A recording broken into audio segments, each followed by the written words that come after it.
Tata communication 1986 में इस company की शुरुआत हुई थी सरकारी कंपनी के तौर पर बीएसएनएल, और उसके बाद 2008 में ये कंपनी टाटा ग्रुप को बेच दी गई।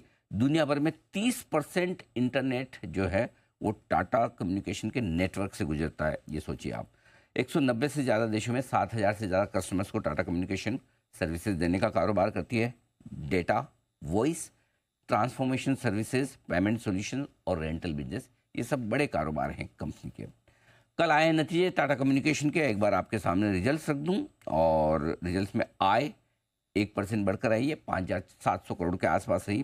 कामकाजी मुनाफा 1,056 करोड़, हमारा अनुमान 1,150 करोड़ का था। मार्जिन 20% से घटकर 18.5% के आसपास आए, और मुनाफा 321 करोड़ रहा है, और यहाँ पर अच्छी बढ़त दिखी है, 45 करोड़ से 600% की बढ़त मुनाफे में दिख रही है। एडजस्टेड बेसिस पर मुनाफा 40% बढ़कर आया है। आइए मैं मुलाकात करवा रहा हूँ आपकी कंपनी के सीएफओ कबीर अहमद शाकिर साहब, हमारे साथ कार्यक्रम में हो रहे हैं शामिल। अक्टूबर 2020 से कंपनी के एक सीएफओ के तौर पर आप साथ हैं। स्ट्रेटेजिक फाइनेंशियल मैनेजमेंट का 30 साल से ज़्यादा का लंबा गहरा अनुभव कबीर साहब का है। बीआईएम तिरुचिरापल्ली से आपने एमबीए की डिग्री हासिल की है। माइक्रोसॉफ्ट और यूनिलीवर जैसे दिग्गज संस्थानों में काम करने का लंबा अनुभव है कबीर साहब का। सर बहुत बहुत स्वागत है आपका, धन्यवाद हमें समय देने के लिए। सबसे पहले शुरुआत मार्जिन से करना चाहता हूं। हमारी उम्मीद थी 20% के आसपास मार्जिन रहेंगे, आपके मार्जिन हमेशा मजबूत रहते भी हैं, इस बार 18.5% के आसपास आए। वजह बताएं सर, क्यों मार्जिन में रही है कमी? नमस्कार अनिल जी, नमस्कार सर। बहुत बहुत शुक्रिया आपके प्रोग्राम में थैंक यू। आने के लिए। आप हमेशा टाटा कम्युनिकेशंस के फैन रहे हैं, वही हाँ हाँ पहली बार बिल्कुल हमारी मुलाकात हो रही है, तो जी। पहली बार मैं शुरू करना चाहता हूं कि ये साल अगर हम देखें टाटा कम्युनिकेशंस के लिए बहुत इवेंटफुल है। हमने पहली मर्तबा बहुत दिनों के बाद 2006-2008 के बाद तीन अधिग्रहण किए हैं, ओएसएस, स्विच और कलेरा। और जो भी मार्जिन की बात आप कर रहे हैं ये हमारे एक्सपेक्टेशंस के बिल्कुल अंदर है। हाँ, थोड़ा 20% से कम आया है, मगर पूरे साल का मार्जिन 20.2 पे है। थोड़ा वन ऑफ कॉस्ट इस क्वार्टर में आए हुए हैं, बट मैं उससे ज्यादा चिंतित नहीं हूँ। जो ट्रेजेक्ट्री से हम इस कंपनी को ले जाना चाह रहे हैं, ये बिल्कुल उस ट्रेजेक्ट्री से गुजर रही है। टॉप लाइन देखें या मार्जिन देखें या रिटर्न देखें या लेवरेज रेशियोज देखें, जो भी जिस वजह से हम इस बिजनेस को ट्रैक कर रहे हैं वो सब एग्जैक्टली हमारे एक्सपेक्टेशन के लाइन पे चल रहा है। बिल्कुल ठीक बात है, परफेक्ट है सर। आपने मार्जिन्स को लेकर जो गाइडेंस ब्रॉडली दिए 23 से 25%, क्या वो इंटैक्ट है और उम्मीद करें वापस उस रेंज में हम पहुंच जाएंगे? हाँ अनिल जी, ये हमारा स्ट्रेटेजिक एम्बिशन है कि हम 23 to 25 के रेंज में ऑपरेट करेंगे। जब कोविड चल रहा था तो हम 25 से ज्यादा डिलीवर कर रहे थे। इसलिए डिलीवर कर रहे थे क्योंकि कोई कॉस्ट नहीं था, हम ट्रैवल नहीं कर रहे थे, मार्केटिंग पे खर्चा नहीं हो रहा था, इस वजह से हमारा मार्जिन बढ़ रहा था। अभी जब कोविड खत्म हो गया तो ये सारे खर्चे वापस आने लगे, नंबर वन। नंबर टू, हम इंटरनली भी बहुत कुछ स्पेंड कर रहे हैं ताकि हम फ्यूचर टेक्नोलॉजीज पे काम कर सकें और उसका फायदा हमारे कस्टमर्स को हम लेके आए।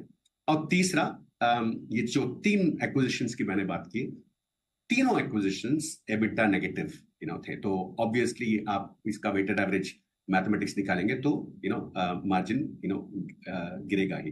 मगर हमारा एक कंप्लीट कॉन्फिडेंस है कि 2 से 3 साल में हम वापस 23 से 25 के रेंज में वापस आ जाएंगे एज इट स्टैंड्स टुडे। अगर कल की तारीख में कुछ और अच्छा एक्विजिशन आया या कहीं और हमें इन्वेस्ट करना पड़ा तो वो बात अलग। उसको अलग रख के 23 से 25 हमारा स्ट्रेटेजिक एम्बिशन रेंज है। बिल्कुल परफेक्ट, बहुत बढ़िया।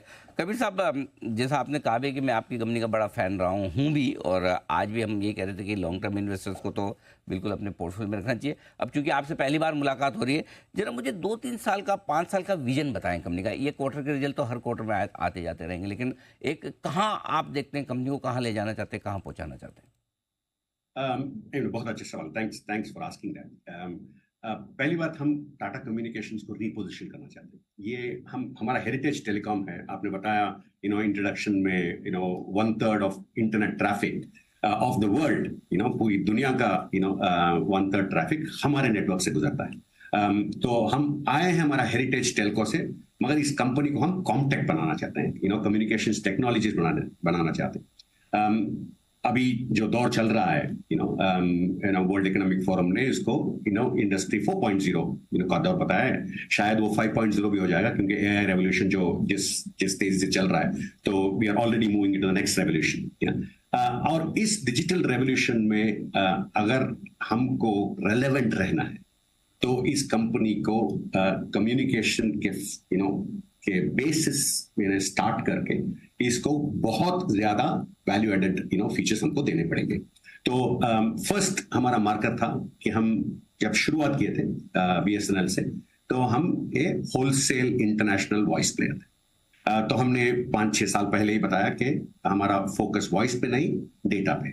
अभी आप डेटा देखेंगे तो डेटा अबाउट 85-86% हमारा जो रेवेन्यू है वो डेटा से आ रहा है।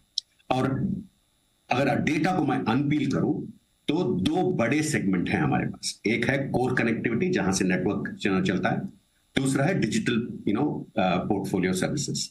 और ये पिछले साल 68-32 का रेशियो में था। हमारा एम्बिशन ये है कि हम इसको 50-50 बनाएं नियर टर्म में। ये 3 एक्विजिशन और डिजिटल पोर्टफोलियो का हायर ग्रोथ की वजह से आज ये रेशियो 68-32 से लेके 59-41 पे आ पहुंचा है, और हम इसको जल्द ही 50-50 पे लेके जाएंगे। ये बहुत बहुत इंपॉर्टेंट है इस कंपनी को कॉमटेक के तरीके में लेके जाना। दूसरा जब बात जो हम टाटा कम्युनिकेशन को बनाना चाहते हैं, हम इसको हमारे कस्टमर के डिजिटल फैब्रिक बनाना चाहते हैं। यानी कि अगर आप नेटवर्क करें तो वो टाटा कम्युनिकेशन से हो। अगर आप कोलैबोरेशन करें अपने खुद के एम्प्लॉइज के साथ या आपके वेंडर के साथ या आपके कस्टमर के साथ, वो हमारे फैब्रिक से होना चाहिए। उसे हम बोलते हैं इंटरैक्शन फैब्रिक। आप इनोवेशन करें तो वो होगा हमारे फैब्रिक के साथ। और हम आईओटी को नहीं बोलना चाहते हैं, क्योंकि जो भी डिजिटल ट्रांसफॉर्मेशन कंपनी कर रही है, वो सिर्फ अंदर ही नहीं, बट अपने वाइडर इकोसिस्टम के साथ भी कर रही है। अपने कस्टमर के साथ, अपने वेंडर्स के साथ, अपने फैक्ट्रीज, डिपोज सब के साथ डिजिटल ट्रांसमिशन हो रहा है। और आईओटी एक वेरी वेरी इंपॉर्टेंट एलिमेंट हो जाएगा, not just customer but customer के साथ भी। तो वो भी फीचर टाटा कम्युनिकेशन देना चाहता है। तो जो भी ये ट्रांसमिशन होगा, कनेक्टिविटी से शुरू होगा। और क्योंकि हम कनेक्टिविटी एक्सपर्ट हैं, हम वहां से शुरू करके पूरा जो भी ट्रांसफॉर्मेशन जर्नी है हमारे एंटरप्राइजेस का, हर एक जर्नी में हर एक सोल्यूशन हम उनको देना चाहते हैं। ये हमारा स्ट्रेटजी। एब्सोल्युटली कबीर साहब, बहुत अच्छे तरीके से आपने समझाया भी बिजनेस मॉडल को और आगे की ग्रोथ को भी। आज तो चूंकि हमने आपको नतीजों पर आमंत्रित किया, पहली बार मुलाकात हुई, मैं चाहता हूं कि एक बार विस्तार से आपको रिजल्ट सीजन खत्म होने के बाद हम आमंत्रित करेंगे, समय दीजिएगा, तब हम विस्तार से पूरा एक बार टाटा कम्युनिकेशन के बिजनेस मॉडल, आगे के प्लान्स, आपके जो भी ऑर्गेनिक ग्रोथ प्लान्स हैं, इन सब पे विस्तार से हम बातचीत करेंगे। आज के लिए बहुत बहुत धन्यवाद सर, हमें समय देने के लिए बहुत बहुत शुक्रिया। Thank you so much sir. Kabir Ahmed Shakir साहब, सीएफओ टाटा कम्युनिकेशन के, बताते हैं बहुत स्ट्रॉन्ग कमेंट्री और डीप है। एक जो सबसे इंपॉर्टेंट चीज़ है, जिस चीज़ को लेकर बाजार दुखी था, मार्जिन, हाँ, उन्होंने कहा कि 3 एक्विजिशन किया और वो तीनों एक्विजिशन एबिटा नेगेटिव, और यही वजह आप देखिए स्टॉक 1.5% ऊपर हो गया। इसलिए सुबह हम कह रहे थे कि ट्रेडिंग के लिहाज से ठीक है, लेकिन इन्वेस्टमेंट के लिहाज से आपको बिल्कुल भी देखने घबराना नहीं है। मैं फिर कहूँगा आपको, अगर ये कंपनी किसी दिन निफ्टी में नहीं आई तो शायद टाटा ग्रुप से ज़्यादा मैं डिसअपॉइंटेड होऊंगा, तो मुझे उतना भरोसा है। आप सोचिए, हिंदुस्तान में ऐसी कंपनी है, कितने लोगों में, आप मुझे जरा ट्वीट करके, मुझे एक्स पे पोस्ट करके बताइए, आप में से कितने लोगों को पता था कि टाटा कम्युनिकेशन दुनिया का 1/3 इंटरनेट ट्रैफिक अपने प्लेटफॉर्म से निकाल, दुनिया का भारत का नहीं बोल रहे, दुनिया का 1/3 इंटरनेट ट्रैफिक टाटा कम्युनिकेशन से होकर निकलता है। कितने लोगों को पता था? पता होता था हाँ बोलना, नहीं पता था भी आप ट्वीट कर सकते, नहीं पता